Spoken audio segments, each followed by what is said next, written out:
1919 թվականի հունվարին բացվում է Փարիզում խաղաղության կոնֆերանս, որը պետք է ավարտեր առաջի համաշխարհային պատերազմը։ Առաջի համաշխարհային պատերազմի մասնակիցներն էին այնտեղ հաղթող կողմերը, պարտվողներին չէին հրավիրել։ Հաղթող կողմերը տարբեր ազգերը, նույնիսկ կային ազգեր, որոնք առանց պետություն ունենալու գալիս էին, ես հիշում եմ ասորիների օրինակը, որոնք եկել էին ծրագրում, որոնք ազատվում էին պատված երկրներից, եւ բոլորը գալիս էին իրենց պահանջներով, իրենց հավակնություններով, իրենց տեսլականով, ինչպես իրենք էին տեսնում աշխարհը եւ իրենց այդ աշխարհում, եւ այստեղ նաեւ գնացին հայերը, չէ՞, գնաց Ավետիս Արարունյանը, գնում է եւ այնտեղ հանդիպում է մեկ ու էլ հայկական պատվիրակության։ Ուրեմն մեր խնդիրներից մեկը, գիտեք, միշտ չէ որ երկու պատվիրակություն ունենալը վատ է, որովհետեւ օրինակ Օսմանյան կայսրությունը եւ քեմալականները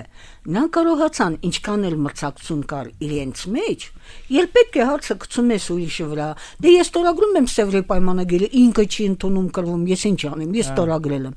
Ուրեմն իհարկե մեր փորձի պակասը նաև դրանում էր, որ մենք աշխատում ենք երկու պատվիրակությունից ստեղծել մեկը, չգիտակցելով կամ մեզ հաշիվ չտալով, որ սա անհնարին է։ Նուբար Փաշան ներկայացնում էր արևմտյան երկրները, նրանց շահերը արևմտյան Հայաստանում, նրանց դիրքերը, ու նրանք պետք է օգնելով արևմտյան Հայաստանին հետևեին, որ արևմտյան Հայաստանը լիներ արևմտամետ։ Հասկանում եք, ուրեմն նրանք շահագրգռված չէին, որ միացյալ Հայաստանը դառնա հետո ռուսամետ։ Ու բնական է, որ արևելյան հայերը ինչքան էլ թեև ես չի ասի, որ մինչև բրիտանական զորքը մինչև 19 թվականի օգոստոսը եղել է Հայաստանում, որ մենք եղել ենք որևէ հակասական կամ թշնամական ուժ չի, մենք համագործակցում ենք։ Ես չի ասի, որ նրանք այդքան շատ դժգոհ էին մեզանից, որ մենք պրոռուսական ենք։ Բայց նրանք մտքում պահում էին, որ Ռուսաստանը վերականգնվելու է, գալու է, ու չէին ուզում օգտակար լինել Ռուսաստանին, նման ցանկություն չունեին։ Նույն Ֆրանսիան ասում էր, որ երբ որ Ռուսաստանը վերադառնա, ես պատրաստ եմ տնտեսական առումով համագործակցել, բայց ցանկացած Ռուսաստանի կայսերական, ժողովրդավարական, ֆեդերատիվ ցանկացած ոչ բոլշևիկ են, բոլշևիկների հետ ոչ, շատ կտրուկ։ Բոլշևիկների ոչ, եւ մեր կառավարությունը զգուշացնում էր, որ արդեն 19 թվականի մայիսից, այսինքն քեմալականների առաջի քայլերից, ասում էր, որ հետևեք նրանց ու բոլշևիկների մերձացմանը, որը ուղղված կլինի Հայաստանի դեմ, որը վտանգավոր կլինի ձեզ համար, սա եղել է։ Իսկ Փարիզի վեհաժողովի ժամանակ թեև Նուբար Փաշան, որպես ցեղասպանված ժողովրդի ներկայացուցիչ եւ սա եղել է Իսրայելի մոդելի նախատիպը, որտեղ այո արևմտյան Հայաստանը հասկանում են, որ բնակչություն չունի եւ բնակչության տվյալները աշխարհագրական տվյալները վիճակագրական տվյալները նայում են 14-12 թվականի վիճակով մինչեւ պատերազմ հայերի վիճակով, չէ՞, ինչքան այո այդպես որ ինքը որպես հատուցում է ստանում հայրենիք, ասում էր խոչենք մենք, ինչը եթե թուրքերը մեզ կոտորեցին, ուրեմն դրա համար մեր հայրենիքն էլ պետք է ստանան, հասկանալի է։ Թեև նրան հիշեցնում են, որ մենք կճանաչենք, մենք կտանք թղթի վրա, առաջինը դուք մարդ չունեք բնակեցնելու, եւ այստեղ ես ուզում եմ ընդգծել մի բան։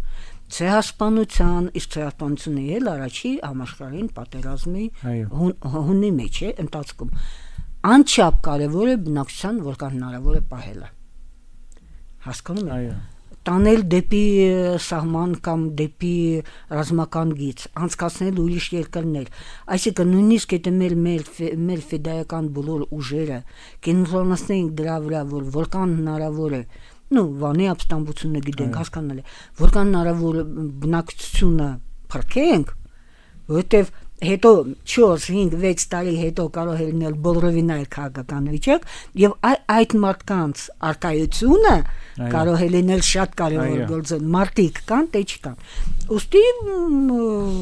Պողոս Նուբարին բանեն անում, համոզում են, որ եթե դու Հայաստանը ուզում ես մինչև Կիլիկիա, մինչև Միշի երկրականցով, իսկ դուք երևի գիտեք, որ մեր կառավարությունը Ահրոնյանի համար ստեղծեց ծրագիր շատ ավելի մեղմ Այո, երկու ծրագրեր այո, կային այո. մաքսիմալիստական առավելապաշտական որը Այո. նուբարներ առաջարկում եւ երկրորդը ավելի այսպես այո, որը Քաչարյանին մեծ դեր է չափավոր ծրագիր ասում են, որը որ եկեք, տրվել է այո, Շահարվիս Ավետսահարյանին Այո։ Ուրեմն մերոնք եւ վիճում են եւ ներկայացնում են այդ պահանջները, բայց ամենաթխուրը դա է, որ երբ որ դու ճունես ազդեցության լծակ, իրականում դու համաձայնվում ես դրա հետ, ինչ քեզ ասում են հաղթողները։ այո Հասկանում եք, որտեղ քաշում են գիծը, որտեղ ասում են, որ մենք գտնում ենք, որ մեծալ Հայաստանի սահմանը կլինի, այստեղ մենք ասում ենք այո, որտեղ վիճելու հնարավորություն չունենք, միակ բանը, որը մենք չենք հասել եւ պետք է որքան շուտ հասկանայինք այդքան լավ, եւ Ֆրանսիան եւ